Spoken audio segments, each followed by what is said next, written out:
Hello, ladies and gentlemen. It's a Ukrainian show, formerly known as Ukraine, Russia, China, on Pod TV. My name is Sasha Star, and today's guest is Dr. Jonathan Lockwood. Welcome to the show, Jonathan. Thank you, Sasha. Glad to be here as always. Yeah, it's always great to have you. So there are a lot of changes in mm, everywhere, from Yeah. Oh, uh, behind the front lines in the United States and Europe and so on. Where we should start, I want to start simply with the fact that Zelensky mentioned that Russians would have to know well in advance their addresses of bomb shelters because they will need them soon. And it's just started. The hmm Moscow building was destroyed by Ukrainian drone attacks. And this is a very serious development. Now, Moscow people, now they know something. Oh, they heard something is happening in Ukraine. I don't know what it is, why it is, or I don't care. Oh, they do care now. They start to care. And this is exactly what Trump encouraged Zelensky in yes. Ukraine. Uh, Yes. you are welcome now. You have all ammunition and weapons and use them. No restrictions. And no. How do you like it, And Jonathan? and even better, you're going to love this, Sasha. On our during on the same day of our last podcast this past Tuesday, President Trump went on Truth Social and then to the UN, and he adopted it. He started saying the same things that you, Ivan, and I have been saying for nearly the past year. Yes, He's saying exactly. that he's saying that Ukraine should be able to take back all of the territories that Russia had occupied, and says he's looked at the economic situation of Russia and all these other things. And he's was making all of the same arguments that we've been making now. He's obviously he's come around to our side, not just the Allied side, but our specific side that we've been talking about, because we're the only analysts that have been talking about this. All the other Western analysts were saying, "Oh, Russia has the numerical superiority. They'll be able to win a war of attrition," and they're essentially parroting each other. They were not making any original conclusions or any innovative or taking a risk. They were simply, parroting each other, and they did because they did not want to look bad. They did not want to be caught out looking foolish. That we were looking at very carefully at these various factors and taking a very what seemed to be to most others to be a very contrary position. But now this and you will especially love this. Remember about a week or so ago, you were talking about how President Trump likes to be seen as a winner. He Uh, likes to he yeah. wants to be seen as a winner. And so now, once he concluded, guess what happened behind the scenes? He and his advisors realizes that, hey, Ukraine has the potential now to be a winner. Let's back the winning horse. Let's back the winner. He doesn't want to be seen backing a loser or even a tie. He wants to be seen as backing the winner. And so now he has come around to the side of Ukraine because he now realizes that Ukraine has the advantage and the potential to win a military victory on the battlefield that will end the Russia Ukraine war in Ukraine's favor, and ending with Ukraine being the guarantor of European sovereignty, practically.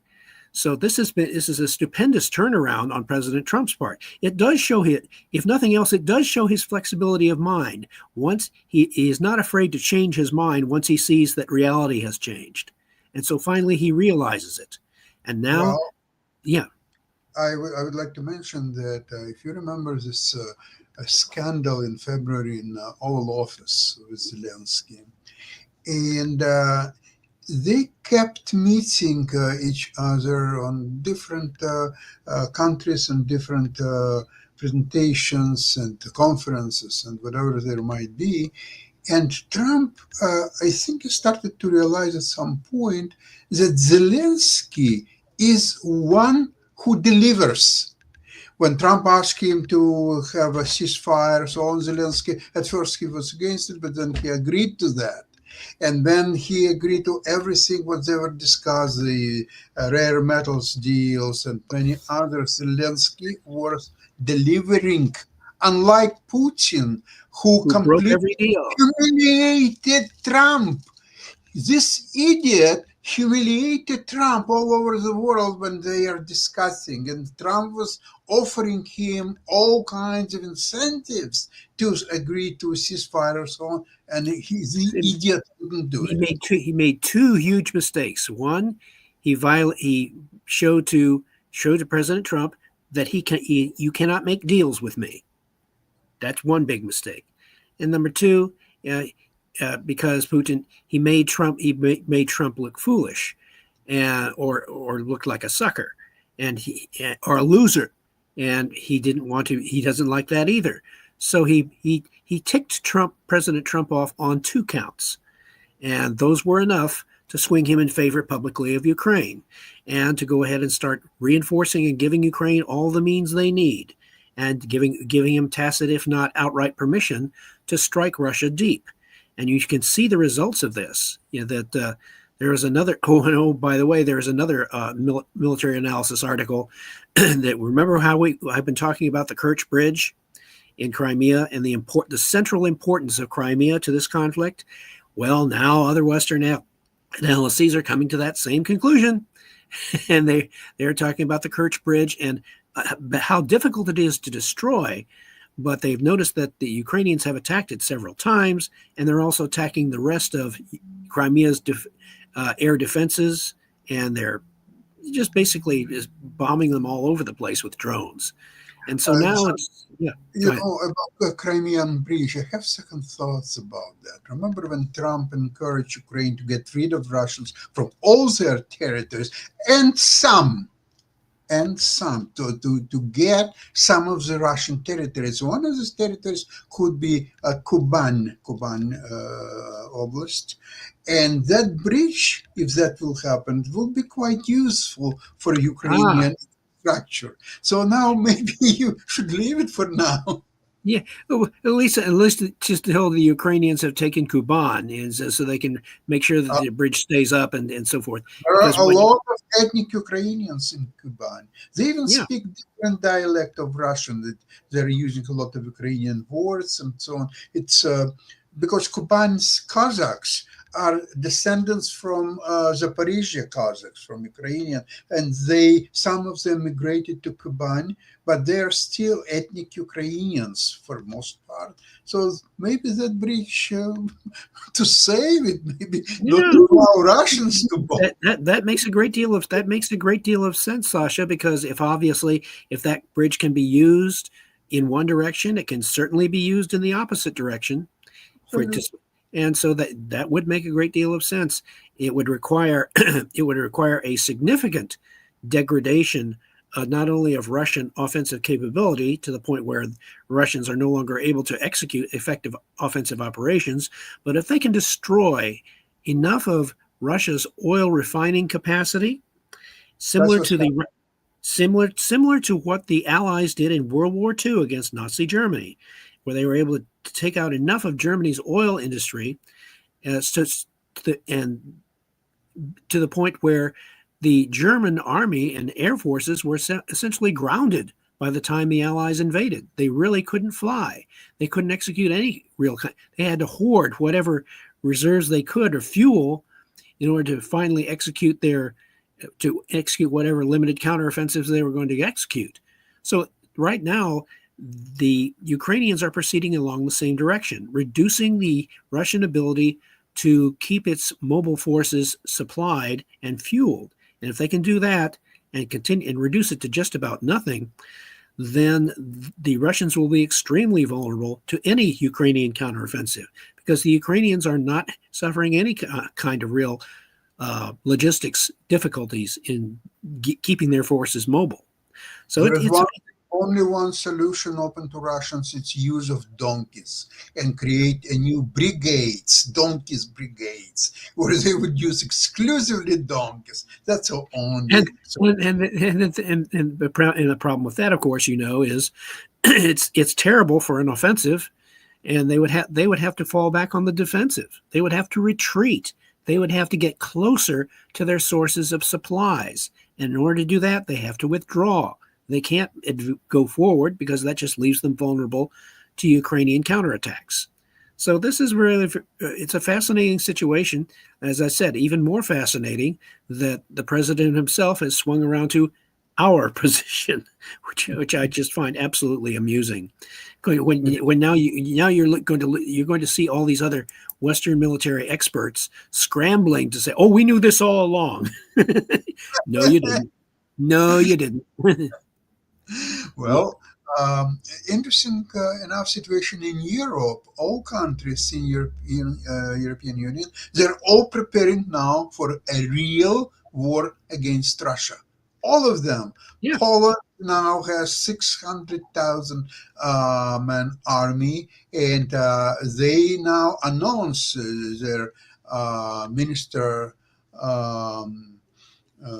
Sikorsky, Minister of Foreign Affairs.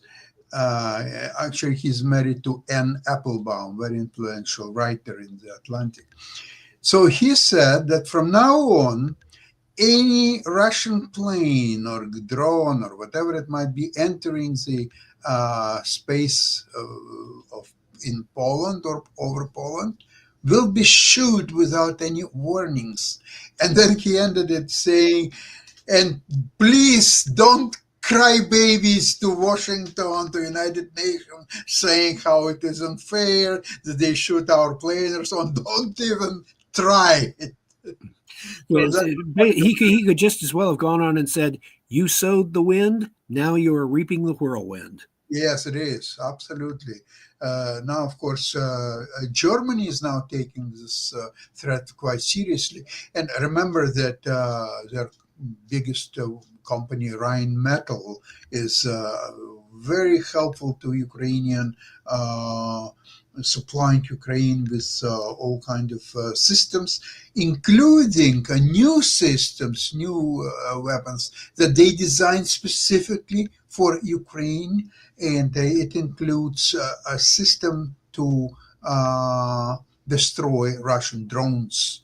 And Americans are sending now a lot of weapons and ammunition, and including some of the newest version also. It's anti-drone defense systems.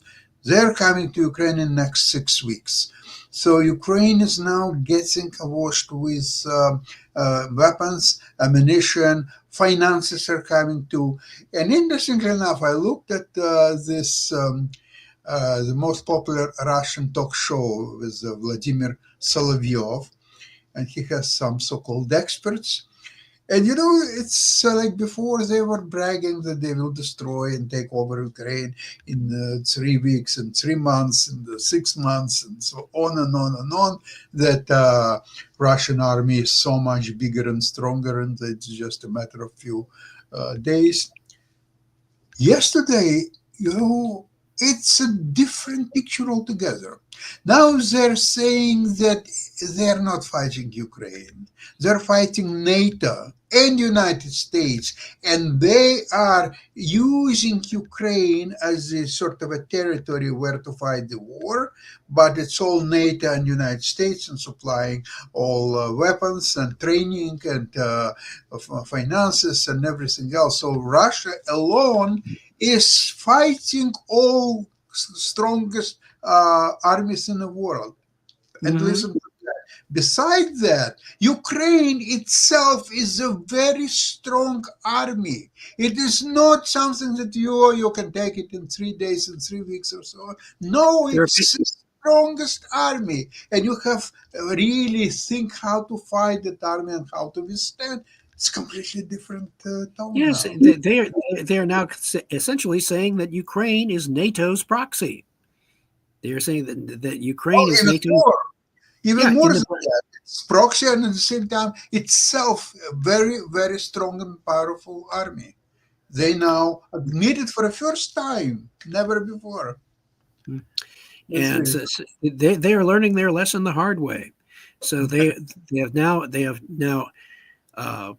So now, again, that correlation of forces that I spoke about in past programs, that correlation of forces that the Soviets, the leadership used to claim was continually shifting in favor of the Soviet Union. And now you could say that the correlation of forces is continually shifting in favor of Ukraine against Russia. And now it's going to be, the war has now, both the propaganda sphere as well as in the military sphere, has now decisively shifted into the counteroffensive phase. Russia has passed its culminating point, that point that Clausewitz used to like to talk about, where they've exhausted their offensive potential, and once that culminating point is reached, then the defender has the opportunity to launch a counteroffensive to reverse those gains. And so that's now exactly what's happened now to Russia. we have passed the culminating point, and now Russia is effectively exhausting its offensive potential. And just as in World War II, where in World War II was the culminating point? When was the culminating? There you go. Exactly. The culminating at that point after Stalingrad, it became clear to Germany that they could not win the war. But then after Kursk, became clear they were in very great danger of losing the war. Then after Normandy, it shifted further with a successful Allied invasion. Now they realized the game is up. They were going to lose the war. Yep. That continually shifting phase. So now one of the things you talked about the continuous buildup of both drone technology, drone forces, and anti-drone technology and forces. So now what Ukraine is acquiring in front of it, they essentially now have an army of drones behind which they can hide as a shield, and it is also a club with which to beat the Russians over the head with and strike deep into their territory. They don't have to have their own pilots or bombers, manned pilots, doing their deep strikes for them. They're using their drones to do that for them. And they have essentially an army of robots, offensive robots and defensive robots that were capable of, behind which the Ukrainians can hide behind that shield and just beat the living daylights out of the Russians. That will be really interesting, Jonathan, when Americans will supply the so-called artificial intelligence drones, which are cooperating with each other, and it's one choosing its own target. And that would be really interesting to see what Russian drones can do against this force. Probably not much. And it will cost the Ukrainians nothing in terms of manpower. Absolutely.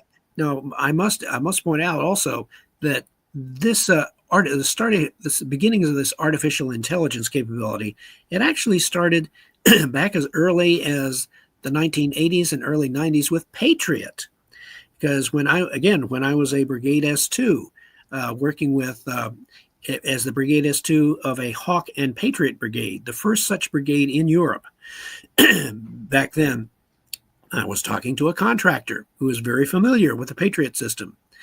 And he pointed out that the Patriot had what they called Terminator mode. Terminator mode?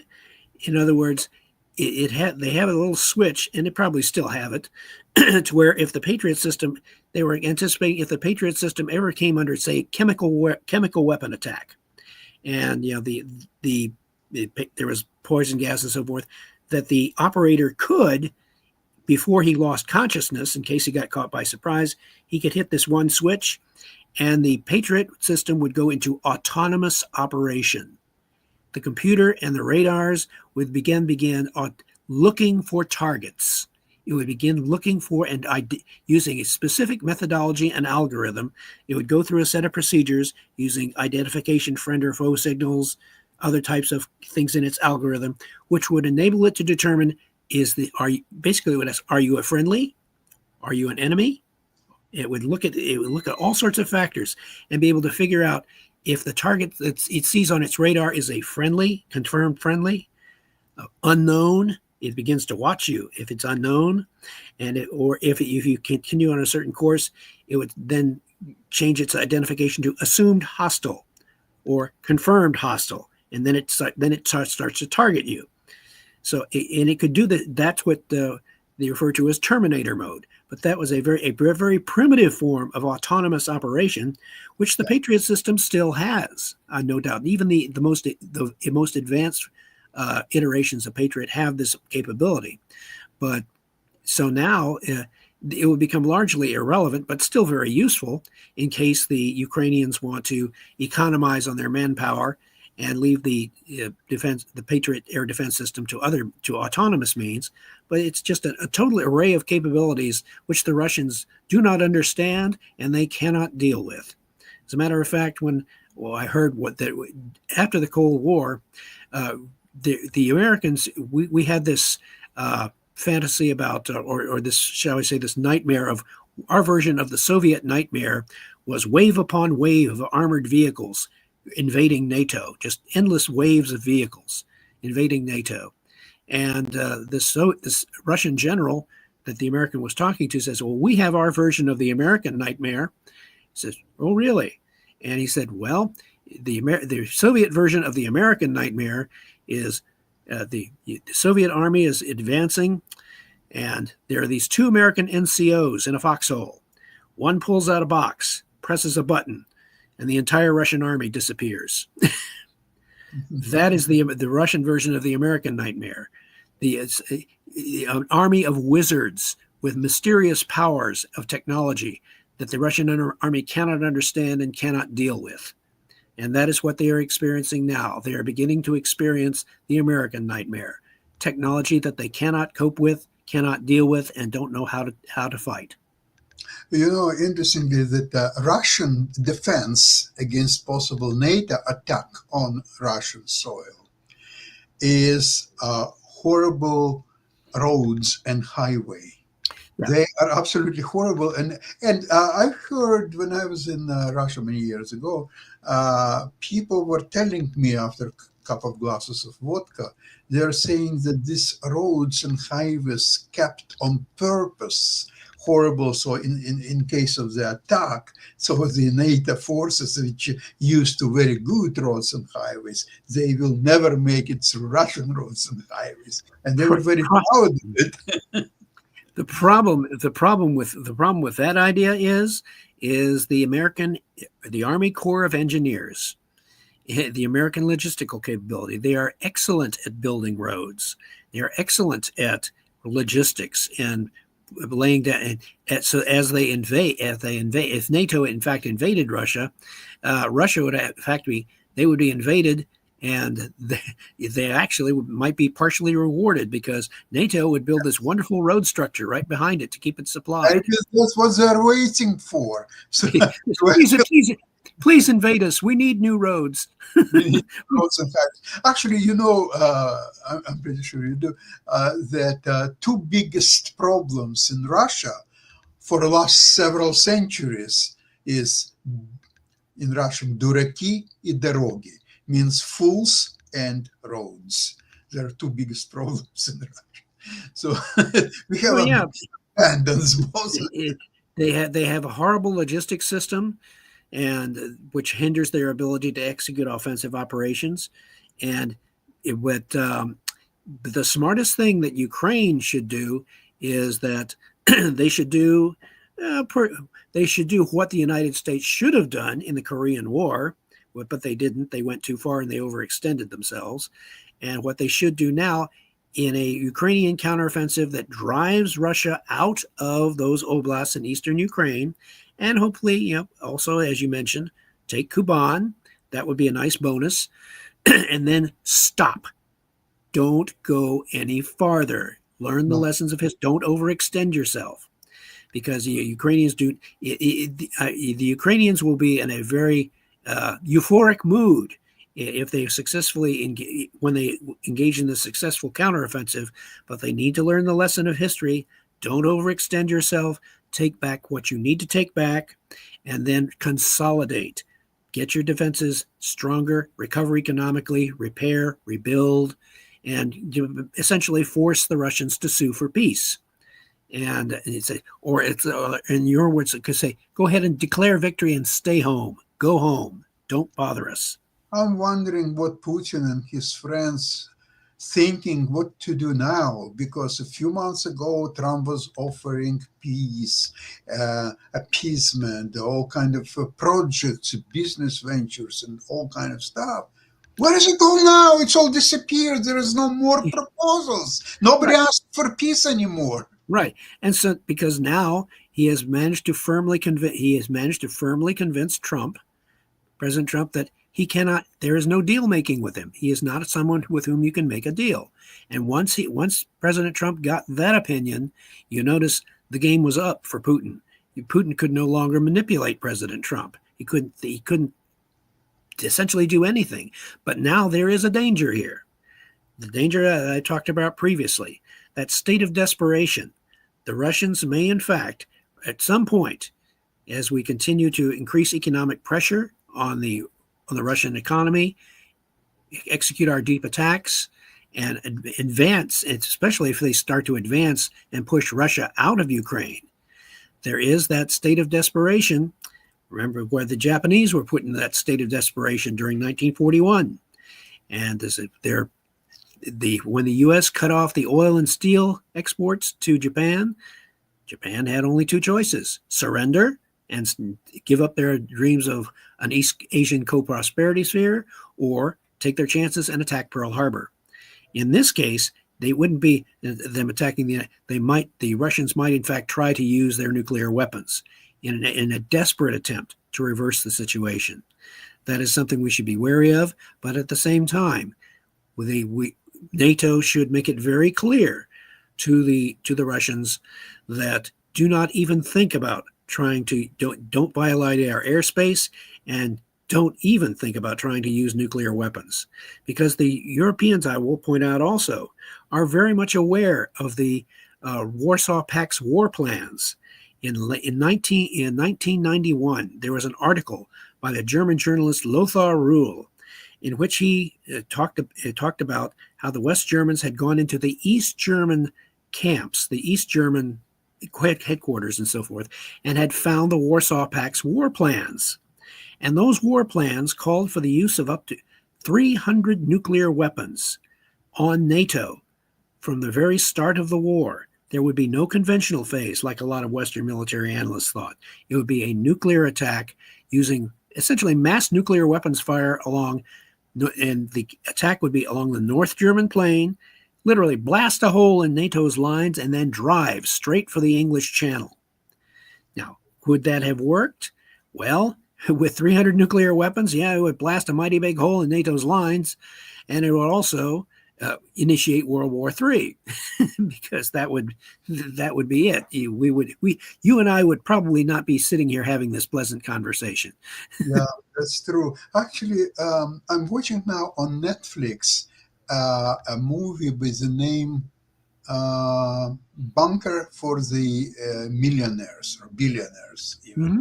So one company built a super bunker under the sea, and which can withstand any nuclear attack and so on. And each ticket to be there cost $50 million. So they got a couple of hundred people, though, and there is a life in a bunker. And then and they have screens where they can follow what's happening in the world.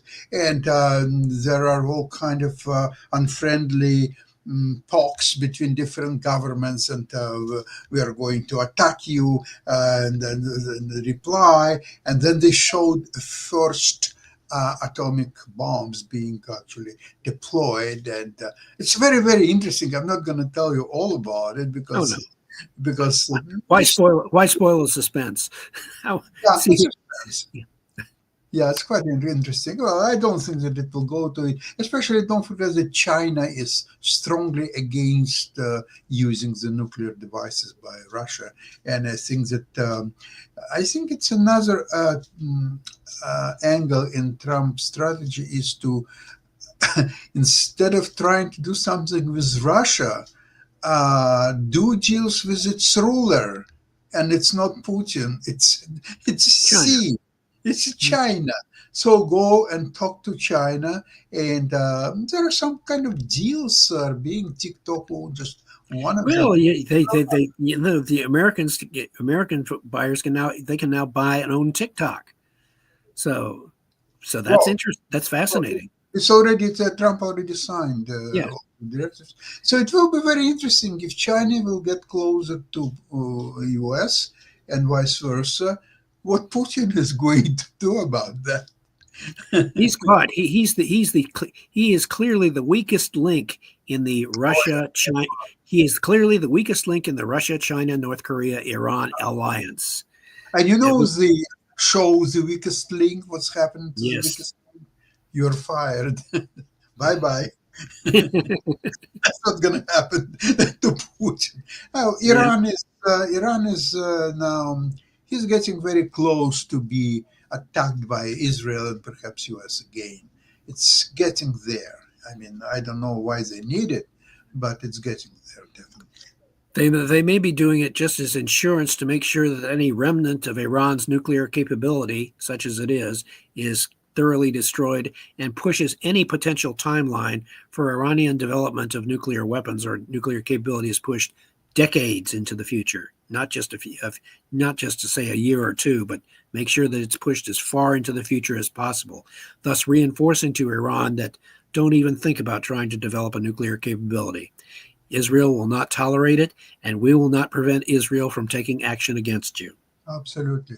So the only thing, in my opinion, what Putin should do as quickly as possible in view of all these developments is stop his attacks against Ukrainians on all front line. Just stop your attacks. Stop bombardments of Ukrainian cities, killing civilians. Stop that. Just keep everything frozen. And then there is an opportunity to discuss some possibility to have at least temporary ceasefire, or maybe not temporary, just like Korean variation type of peace. You basically would have an armistice. They would, unfortunately, as you know, North Korea and South Korea are still, after all these years, still technically in a state of war. Yeah. There's not even an armistice, no peace. They are still technically in a state of war against each other. So we would hope that this situation would not also develop between Ukraine and Russia. But if we can, the key there is that we have to maintain the economic pressure. We continue the destruction of their economic infrastructure until Russia is forced to sue for peace, or sue for at least for an armistice, which would be a much more enforceable. So right now, it's a fascinating development. We now have seen the decisive shift, both in public opinion and in the opinion of President Trump, against the Russians.